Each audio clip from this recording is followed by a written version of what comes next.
अब ख़त्म होने में आ रहा है। अभी तक भी दारुल औरंगाबाद अल्हम्दुलिल्लाह फुल्ली एक्टिव है और यहाँ पे आवाम के मसाइल को हम लोग हल करके देने की कोशिश करते हैं। जनता दरबार हम लोग दारुल के ऊपर चलाते हैं, जो सुबह 11 बजे से लेकर दोपहर में 2 बजे तक आवाम के लिए खुला होता है। इस वक्त के अंदर हम लोग हमारे एसी के कैबिन छोड़कर बाहर जो है तो टेंट लगाकर टेबल लगाकर बैठते हैं और आवाम के मसलों को सुनते हैं। चाहे वो मामला कॉरपोरेशन से ताल्लुक़ रखता हो, चाहे कलेक्टर ऑफिस से ताल्लुक़ रखता हो, चाहे एम्प्लॉयमेंट ऑफिस से ताल्लुक़ रखता हो, या गवर्नमेंट ऑफिस का कोई भी मामला हो या प्राइवेट का कोई भी मामला हो, उन मामलों को हम सुनते हैं और कोशिश करते हैं कि आवाम के साथ इंसाफ किया जाए। सर, कई बार ऐसा होता है कि लोग जनता दरबार में कंप्लेन तो लेकर आते हैं, कई बार ऐसा होता है कि वो चाहते हैं कि कोई पॉलिटिशियन जिस तरीके के आमदार खासदार है वो लोगों के पास ना जाते हुए आपके पास आते हैं, तो ऐसे क्या डिफरेंस होता है कि वो लोग चाहते हैं कि वैसे आप ही कर सकते हैं और दूसरे लोगों ने किया नहीं ऐसा? मामला क्या है असल में, आवाम आपके पास कब आएगी जब आप उनकी बात को सुनेंगे। अगर मैं कोई हमारे भाई का मामला हल करके देता हूँ तो वो ऑटोमेटिकली माउथ उसकी पब्लिसिटी होती है और उनसे मुतासर होकर और भी लोग जो तो चलकर दारुल के ऊपर आते हैं। असल इशू क्या है कि लीडर्स का प्रॉब्लम यह है कि लीडर आवाम से मिलते ही नहीं, आवाम से उनका डायरेक्ट कनेक्शन होता नहीं है। मगर मजलिस इत्तेहादुल मुस्लिमीन का ये जो दारुल दफ्तर है, यहाँ पे हम लोग बाहर टेबल डाल के बादता आवाम के लिए बैठते हैं और कहते हैं कि आप आइए, आपका मामला जो भी है हम उसको सुनेंगे और इंशाल्लाह उसके ऊपर अमल करके उसको सॉर्ट करके देने की कोशिश करेंगे।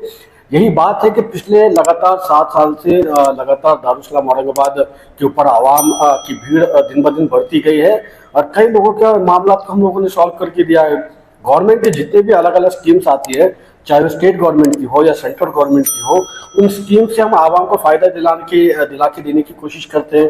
तो यही वजह है कि लगातार आवाम हमसे जुड़ती रही है और ये इसके अंदर लगातार इजाफा होता रहा है। तो जिस तरीके के कामगार कार्ड है और महिलाओं के लिए आपने जो लाडली बहन योजना का भी किया है, तो ऐसे कितनी जो महिला है जिनको आपके जरिए जो तो लाभ मिला है? देखिए, दारुल औरंगाबाद के ऊपर 8,000 से ज़्यादा लाडली बहन के फॉर्म्स सबमिट किए गए और 90% से ज़्यादा फॉर्म्स अप्रूव हो चुके हैं और मैं समझता हूँ कि आधे से ज़्यादा हमारी बहनों को उसका जो है तो लाभ मिल चुका है। इसके अलावा दारुल के ऊपर हम लोग पिछले 7 साल से लगातार वोटर आईडी का कैंप चलाते रहे हैं। देखिए, आप एक दिन कैंप चलाएंगे, 2 दिन कैंप चलाएंगे, मगर दारुल के ऊपर 24/7 साल के 365 दिन हम लोग यहाँ पे मौजूद होते हैं। जब भी आपका कोई इलेक्शन कार्ड नया बनाना हो या उसका करेक्शन हो तो या उसका कुछ और मामला हो तो हम वो शॉर्ट करके देने की कोशिश करते हैं। देखिए, खासदार इलेक्शन से पहले हम आवाम से कह रहे थे कि आप एक बार आपका वोटर आईडी चेक कर लीजिए। हो सकता है 2019 में आपने खासदार इलेक्शन में, आमदार इलेक्शन में वोट किया हो, मगर क्योंकि कई सारे नाम 30,000 40,000 से ज़्यादा नाम जो है तो औरंगाबाद डिस्ट्रिक्ट के अंदर डिलीट किए गए हैं, इसलिए एक बार आप आपका नाम दोबारा वोटर आईडी में चेक करिएगा। इलेक्शन के दिन कई हमने ऐसे वाकयात देखे जहां पर आवाम कह रही भाई हमने 19 में वोट किया था, ये बार हमारा नाम नहीं है। तो मैं फिर एक बार दोबारा आपसे कह रहा हूँ, आवाम से कह रहा हूँ कि एक बार अपना वोटर आईडी के अंदर रजिस्ट्रेशन चेक करिएगा।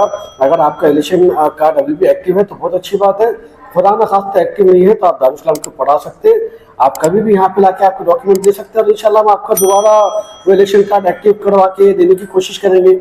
इसके अलावा कई सारे स्किल डेवलपमेंट के प्रोग्राम्स हम लोगों ने दारुल के ऊपर किए, कई सारे जॉब अफेयर्स हम लोगों ने दारुल के ऊपर किए।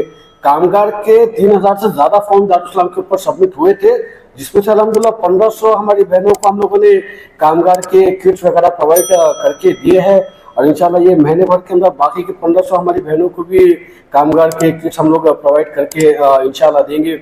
इसके अलावा जब जब गवर्नमेंट की कोई नई स्कीम आई हो, चाहे वो MJPJY के तहत हो, चाहे वो नए आपके आयुष्मान भारत के कार्ड हो, ये सारे कार्ड, ये सारी फैसिलिटीज हम लोगों ने आपको प्रोवाइड करके देने की कोशिश की है। खास तौर पे अगर दारुल टीम का क्या काम है, अगर आप स्पेसिफिक मुझसे पूछना चाहेंगे तो हम लोगों ने मेडिकल फील्ड के अंदर सबसे ज़्यादा काम किया। औरंगाबाद ज़िले के अंदर 48 से ज़्यादा हॉस्पिटल्स है जो MJPJY के तहत, PMJY के तहत एनरोल्ड है। ये ऐसे हॉस्पिटल्स है जहाँ पर आप जाके आपका इलाज फ्री ऑफ कॉस्ट करवा सकते हैं। कई सारे हमारे भाई रहते, कई सारे हमारी ऐसी बहनें रहती जिनके पास पैसे ना होने की वजह से वो अपना इलाज नहीं करवा पाते। तो मैं ऐसे हमारी बहनों से, ऐसे हमारे भाइयों से कहूँगा कि आप अगर आपके पास पैसा नहीं भी है, आपका कुछ भी इलाज करवाना हो तो हम प्राइवेट हॉस्पिटल के अंदर आपका इलाज करवा के दे सकते हैं। चाहे वो सिग्मा हो, धूत हो, हेडगेवार हो, बजाज हो, एमजीएम हो या आइकॉन हो या पैसिफिक हो, इन सारे हॉस्पिटल्स के अंदर एमजेपीजेवाई यानी महात्मा ज्योतिबा फुले जन आरोग्य योजना के तहत 2.5 लाख तक आपका इलाज मुफ्त में किया जाता है। तो वो ये सारी स्कीम्स का लाभ दिलाकर देने की हमने आवाम के बीच में कोशिश की है। घाटी के अंदर आज अगर आप चेंजेस देखेंगे तो उसके अंदर कहीं ना कहीं पूरी दारुल टीम का बहुत बड़ा रोल है। घाटी के अंदर हम लोगों ने लगातार खिदमतों का अंजाम दिया, लगातार घाटी के एडमिनिस्ट्रेशन के ऊपर एक पकड़ बनाए रखी, जिसका तहत आज आप देखेंगे कि जो हमारे घाटी के डीन है शिवाजी शुक्ल साहब भी आज कहीं ना कहीं एक अच्छा काम कर रहे हैं। हमारा भी उनका हमेशा तायद रही है। मेडिकल फील्ड के अंदर औरंगाबाद जिले के अंदर कोई भी हॉस्पिटल के अंदर आपका कुछ भी काम हो तो आप दारुल के ऊपर राब्ता कर सकते हैं। चाहे आपका बिल कम करवाने की बात हो या आपको स्कीम्स के तहत फ्री में आपका इलाज करवाने की बात हो, अल्हम्दुलिल्लाह पूरा आपका इलाज एडमिशन से लेकर डिस्चार्ज तक करवा के देने की कोशिश करते हैं। एक विषय था कि घुमतेवारी का एक पीरियड था, उस टाइम में जो है तो काफी सारे चर्चा में थे, लोग परेशान थे घुमतेवारी को लेकर। आपके दारुल के अंदर जो फॉर्म भरे गए थे, ये मुद्दा कहीं ना कहीं अभी ऐसा लग रहा है कि कहीं गुम हो चुका है, उस बारे में आप क्या कहेंगे? कि नहीं, देखिए सबसे पहले तो मैं ये बात बता दूं कि जो ओल्ड सिटी है 52 दरवाजे हैं, 52 दरवाजों के अंदर जो शहर मौजूद है वो 40 साल 50 साल नहीं, वो 100 सालों से जो है तो वो शहर मौजूद है। और ऐसा डीपी प्लान जिसके बाद भी 40 साल से अगर वो बस्ती वहाँ पर बसी है, कोई ग्रीन जोन हो, कोई पार्किंग का जोन हो या कोई प्ले ग्राउंड का या गार्डन का जोन हो, ऐसे सारे जोन सब डाइल्यूट कर दिए जाने चाहिए और उनको जो है तो रेगुलाइज करवा देना चाहिए। यही बात म्यूनसिपल आयुक्त ने भी हमारे 2 दिन पहले जो हम लोगों ने मोर्चा लेके गए थे डीपी प्लान के ताल्लुक से, उसके अंदर कमिश्नर साहब ने क्लियर कहा है कि भाई जनरल बॉडी जब आ जाएगी तो उसके बाद पहली बात तो ये जो डीपी प्लान अभी नया सेंक्शन हुआ है ये पूरा रद्द होने वाला है या इसके अंदर करेक्शन होने वाले हैं। ये एक चीज एक मुतालबा लेकर हम लोग गए थे, तो वो डीपी प्लान तो वैसे भी मेरे हिसाब से कैंसिल हो जाएगा। और जो पुरानी बस्ती है खास तौर पे 52 दरवाजों के अंदर की मैं बात करूँ, ये पुरानी बस्ती रेगुलराइज हो जानी चाहिए और आने वाली जनरल बॉडी के अंदर जो म्यूनसिपल के कॉर्पोरेशन के इलेक्शन हो जाएंगे उसके बाद में जब पहली जनरल बॉडी आएगी तो पहला ठहराव मजलिस इत्तेहादुल मुस्लिमीन का यही होगा कि ओल्ड सिटी के जितने भी रिजर्वेशन है वो सारे रिजर्वेशन तुरंत वापस लिए जाए और सारी बस्तियों को रेगुलराइज करवा दिया जाए। सर, अभी इस समय जो चल रहा है कि नबी की शान में जो गुस्ताखी करने वाले रामगिरी महाराज को, जैसे कि एक बयान आता था कि मुख्यमंत्री साहब ने कहा है कि उनके बात को भी धक्का नहीं लगेगा, लेकिन पूरे हमारे देश के अंदर हर समाज जो चाहता है कि भाई देश में शांति बने रहे, लेकिन अभी तक उसकी कोई गिरफ्तारी का कोई अभी तक कोई दिख नहीं रहा है कि कोई गिरफ्तारी हुई है। इस बारे में आप क्या सोचते हैं? ये सबसे पहले तो उस सुअर रामगिरी महाराज के ऊपर हम लानत भेजते हैं और हुकूमत से हमने काफ़ी दफ़ा ये मांग किया है कि उस सुअर को जल्द से जल्द अरेस्ट किया जाए। नबी की शान में गुस्ताखी हिंदुस्तान का ही नहीं बल्कि पूरी दुनिया का मुसलमान कभी इसको बर्दाश्त नहीं कर सकता और इसको बर्दाश्त किया भी नहीं जाएगा। जिस मुख्यमंत्री का आप लोगों ने अभी जिक्र किया कि उन्होंने उनके स्टेज पे जाकर वो बात कही, तो मैंने भी वो वीडियो देखा है और हम लोग रेड पिटीशन हाईकोर्ट के अंदर दाखिल करने वाले हैं जिसमें हम ये मांग करेंगे कि इस मुख्यमंत्री को तुरंत इसकी जो है तो सीएम पद को जो है तो कैंसिल किया जाए। और देखिए राजधर्म कुछ होता है, मुख्यमंत्री साहब आपने शपथ ली थी कि मैं सबको जो है तो एक नज़र से देखूंगा, मगर आप कहते कि एक संत के जो है तो केशव को आप धक्का नहीं लगने देंगे, वो कोई संत नहीं है, वो एक पाखंडी बाबा है, पाखंड करता है। अरे संतों का काम क्या होता है? आप क्या प्रवचन देंगे? आप प्रवचन ये देंगे कि आपके धर्म में क्या है, दूसरे के धर्म में झांकने की गुस्ताखी आप क्यों कर रहे हैं? और हुजूर की शान में गुस्ताखी हम कभी बर्दाश्त नहीं करेंगे।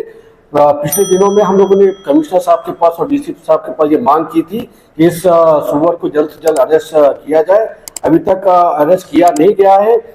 जैसे कल आप देखिए सिल्लोर के अंदर एक बहुत जबरदस्त जो है तो एक प्रोटेस्ट किया गया उस सुअर को अरेस्ट करने के लिए। इंशाल्लाह औरंगाबाद के अंदर भी जल्द ऐसा एक प्रोटेस्ट हम लोग करेंगे और हुकूमत से मांग करेंगे कि जो है तो उसको अरेस्ट किया जाए। साथ ही में पिछले दिनों में संजय सिरसाट जो हमारे औरंगाबाद वेस्ट हल्के के आमदार है, उन्होंने भी एक स्टेटमेंट दिया था कि वो रामगिरी महाराज के साथ खड़े हुए हैं। खड़े रहे, देखो जहाँ खड़े रहना है, आने वाले इलेक्शन में तो कैसा इलेक्शन जीतता संजय सिरसाट हम देखेंगे। वेस्ट हल्के के पूरे मुसलमान मिलकर तेरे को गिराएंगे। मैं भी देखता हूँ तो कैसा वेस्ट हल्के के मुसलमानों के एरिया में घूमता है। वेस्ट हल्के के मुसलमानों, आपसे कह रहा हूँ ये वही संजय सिरसाट है जिसने हमारे हुजूर की शान में गुस्ताखी जिस सुअर ने की उसका साथ देने की बात करता है। ऐसे सुअर को आने वाले इलेक्शन के अंदर गिराना आप सबके ऊपर जिम्मेदारी है। मैं समीर साजिद बिल्डर बशर्ते खुद वेस्ट हल्से की गली गली के अंदर घूमूंगा और कहूंगा लोगों से, गिरा हुए संजय सिरसाट को, बहुत सह लिया हमने इसकी बकवास। अरे एक कैसा तुम लोग नीचे से ऊपर आए, थोड़ा सा एहसास करना, किसके वजह से इलेक्शन जीतते, थोड़ा सा एहसास करना। ये सब चीजों का एहसास तुम लोगों को है नहीं, और आने वाले वक्त के अंदर तुमको तुम्हारी औकात हम बताएंगे ना। संजय सिरसाट सुन मेरी बात को, देखो तेरी औकात बताई जाएगी। सर जिस तरीके से आप समाज सेवा कर रहे हैं, काफी लोग चाह रहे हैं कि आप जो है अभी जो आमदरगी के इलेक्शन में जो है वो खड़े रहने चाहिए, तो क्या लगता है सर आपको कि जिस तरीके समाज सेवा से बढ़कर एक राजनीति में आपका क्या रोल रहेगा और किस तरीके का? भाई देखिए, हम लोग खिदमत एक खल्क के हिसाब से हम लोग काम करते हैं, आवाम को हक दिलाने की हम लोग कोशिश करते हैं, और इसी तरफ हमारा सारा रुझान है कि हम किस तरीके से आवाम के लिए ज़्यादा से ज़्यादा खिदमतों का अंजाम दें। औरंगाबाद शहर के अंदर ही नहीं, पूरे ज़िले के अंदर पिछले 7-8 साल से लगातार हम लोग एक्टिव होकर आवाम की खिदमत कर रहे हैं। उनके हर मसाइल में हम लोग खड़े होते हैं, चाहे वो मामला घाटी हॉस्पिटल का हो या प्राइवेट हॉस्पिटल्स का हो या पुलिस स्टेशन का हो या कॉरपोरेशन का हो या कोई और मामला, तो हर मामला के अंदर आवाम का रिप्रेजेंटेशन हम लोग पूरी मजबूती से करते आए हैं। कई सारे हमारे ऐसे दोस्तों की मांग है, ख्वाहिश है कि हम लोगों ने एमएलए इलेक्शन लड़ना चाहिए, और मेरी भी पर्सनली ये ख्वाहिश है कि हम लोग इलेक्शन लड़े। 2019 में भी हम लोगों ने कोशिश की थी, एन मोमेंट तक ये लग रहा था कि मुझे टिकट मिल जाएगा, मगर सदर साहब का कुछ और हुक्म आया और सदर साहब की बात को हम लोगों ने बिल्कुल लब्बैक कहा। अब 5 साल का वक्फा गुजर गया, 5 साल से लगातार हम लोग आवाम के बीच में खड़े होकर खिदमत कर रहे हैं। चाहे कोरोना का दौर हो, कोरोना के दौर के अंदर पूरे मुल्क के ऑफिसेज को ताला लग गया था, मगर दारुल इस्लाम औरंगाबाद तब भी आबाद था, आज भी आबाद है। तो ये सारी हमारी खिदमतें हैं जिसके लिए हम लोग टिकट मांग रहे हैं। मैं तो सदर साहब को ये तक कहा कि सदर साहब 2 बार से मौका आप लोगों ने पूर्व में दे दिए, अब पूर्व हल्के की आवाम सोचेगी ना कि भाई 2 बार हमने एक आदमी को वोट मार दिए तो भी हार गया, तीसरी बार हैट्रिक करवाना है क्या? तो मैं सदर साहब को तब भी कहा, अब भी कह रहा हूँ कि साहब हैट्रिक मत होने दीजिएगा, ये बार आपके सिपाही को मौका दीजिएगा। आपका सिपाही जो 2 धक्के में नहीं हुआ, वो 1 धक्के में इंशाल्लाह करके बताएगा। कल जो कोर्ट ने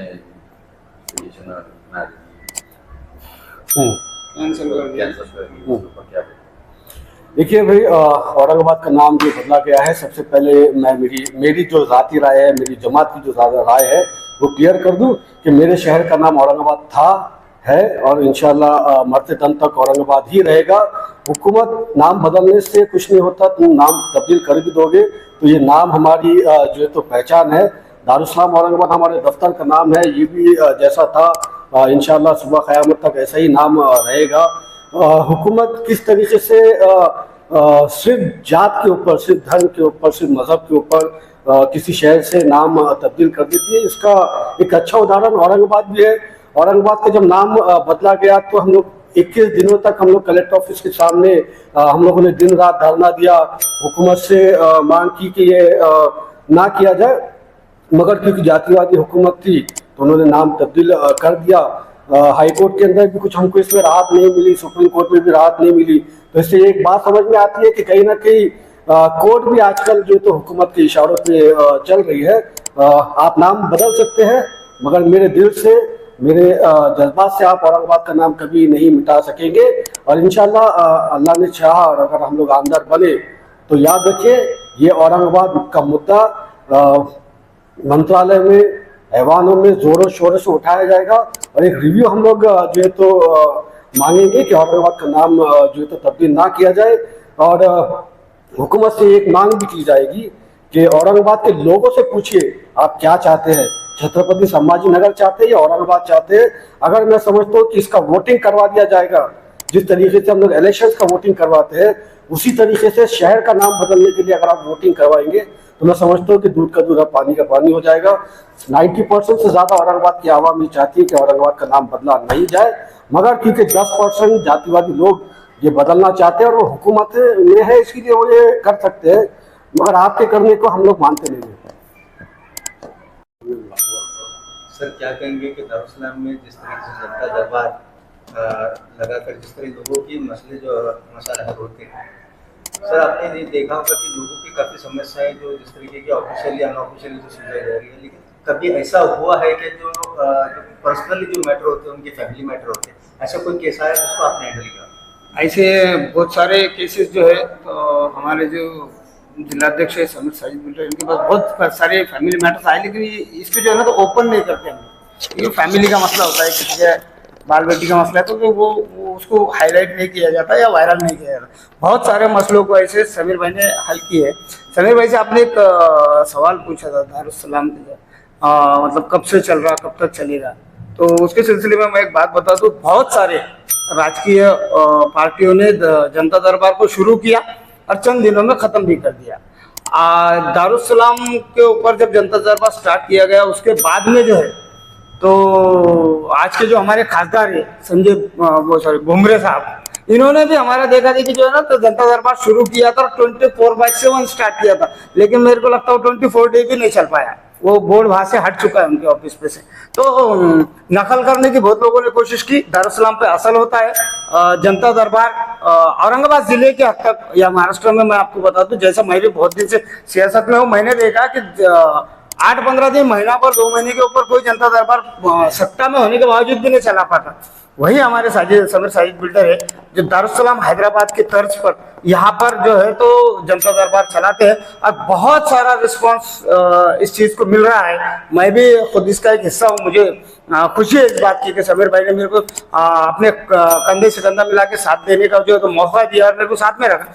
यहाँ पे रिस्पांस बहुत बढ़िया है। हर टाइप के ये गवर्नमेंट की कोई भी स्कीम हो उसका यहाँ से जो है तो काम किया जाता है। उसके अलावा किसी का कोई भी प्रॉब्लम हो, अच्छा चलो ठीक है, औरंगाबाद का समीर भाई का ऐसा मसला नहीं है कि मैं मध्य से लड़ने वाला हूँ तो वहीं के लोगों का काम करूंगा, पूर्व से लड़ने वाला हूँ वहीं के लोगों का काम करूंगा। अरे औरंगाबाद जिले के अध्यक्ष, औरंगाबाद का तो छोड़ दो, घाटी हॉस्पिटल और कैंसर हॉस्पिटल के ताल्लुक से मैंने मेरी आंखों से देखा है, कई लोग with in Marathwada, with in Maharashtra से आने वाले जो है तो जनता यहाँ पे दारुस्सलाम में आते हैं मदद मांगने के लिए। वहां पे कोई तो भी बंदा उनको कहता है कि वहाँ समीर साजिद बिल्डर नाम का एक जिला अध्यक्ष है जो जनता दरबार चलाता है अपने दारुस्सलाम में, उनसे मिलिए। तो ऐसे कई लोग अपने शहर घर जिले का तो छोड़ दो, इनकी मदद करना तो उनका अधिकारी चाहिए, समझ लो तुम। लेकिन इसके अलावा भी विद इन महाराष्ट्र से पेशेंट्स को यहाँ पर आते हुए मैंने देखा है और समीर साजिद बिल्डर को उनकी मदद करते हुए देखा। इस टाइप से ये जनता दरबार चलता है। सर, युवाओं के अंदर जो आमदार के लिए जो चेहरा सामने आ रहा है वो समीर साजिद बिल्डर साहब को जो आगे आमदार देखना चाहते हैं, इस बारे में क्या? उसका एक मेरे नजर वाला जो कारण है ना, ये जो हमारे समीर भाई है ये खुद को जो है तो डिस्ट्रिक्ट प्रेसिडेंट बोल के इन्होंने कभी रिप्रेजेंट करे ही नहीं युवाओं के साथ में। ये कुछ लोग समीर साजिद बिल्डर के दोस्त है, कुछ लोग उनके भाई है, कार्यकर्ता ऐसा कुछ लफड़ा नहीं है। और उन लोग खुद जो है तो मैं डिस्ट्रिक्ट प्रेसिडेंट हूँ, मैं यहाँ बैठूंगा आप वहाँ बैठो, ये चीज आपके लिए नहीं, वो चीज आपके लिए नहीं, ये सब चीजें नहीं है। और उसके अलावा आवाम के अंदर ग्राउंड लेवल पर उतर के काम करने का जो जज्बा युवाओं ने देखा ना, युवा देखो क्या रहता यूथ में जो है ना तो मुतासिर होने की ताकत बहुत ज्यादा रहती, क्योंकि नया जनरेशन रहता और नई नई चीजें जो देखते ना, जो उनको पसंद आती है उससे मुतासिर हो जाते। ऐसे ही समीर साजिद बिल्डर की जो है ना तो आवाम के अंदर और ग्राउंड लेवल पर काम करने को देखकर जो लोग मुतासिर हुए वो तो वाह वाह करने ही वाले, वो तो चाहेंगे कि समीर साजिद बिल्डर जैसा एक यूथ हमारा आमदार बने ताकि हमारे मसलों को हल कर सके, हमारे मसले हल हो सके। हमारे ऊपर जो आज सीधे सीधे बता रहा हूँ कि मुसलमान होने के ताल्लुक से जो प्रॉब्लम्स क्रिएट हो रही है, उन प्रॉब्लम को फेस करने का कहीं ना कहीं एक चेहरा जो उसके खिलाफ बोलने वाला चेहरा जो नजर आता है वो समीर साजिद बिल्डर युवाओं को नजर आता है, इसलिए वो वाह वाह करते।